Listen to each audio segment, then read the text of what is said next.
سلامونه وخت مو په خیر د زیرو نیوز 24 ورځنیو سپورټي خبرونو ته ښه راغلاست. پنجشنبه ده د 1440 هجري لمریز کال د سلواغې دویمه او د 2026 زیږدیز کال د جنوري 22مه ده. مننه چې له موږ سره یاست. زموږ پاڼې هرومرو خوښې کړئ. لومړی خبر دا چې افغان لوبډلې ویسټ انډیز ته په دویمه شلوریزه لوبه کې ماته ورکړه.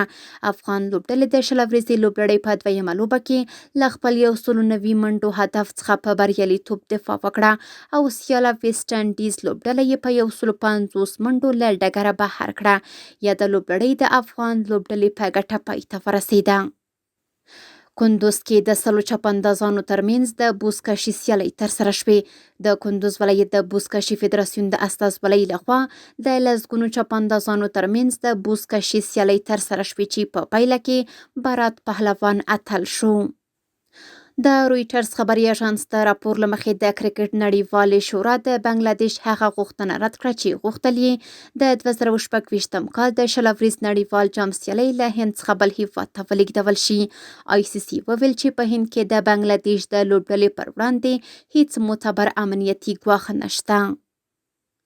او د نړیوال سپورټ له ډګره وروستی خبر همدا چې د رونالډو او عبدالرحمن غوره لوبې پر مټ النصر بریا ترلاسه کړه. د سعودي عربستان فوټبال غوره لیګ په 14مه اونۍ کې د کریسټیانو رونالډو النصر او د جمال هرکاز داماک لوبډلې مخامخ شوې چې له یوې هر اړخیزې لوبې وروسته النصر پکې سیالي لوبډلې ته 2 ماتې ورکړه. له دې بریا وروسته النصر په 29 نمرو دویم مقام کې پاتې شو.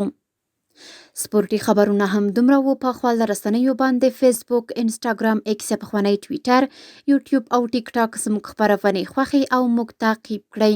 ادرس یې 0 نیوز 24 تر سبانۍ خبرونه د الله پامان.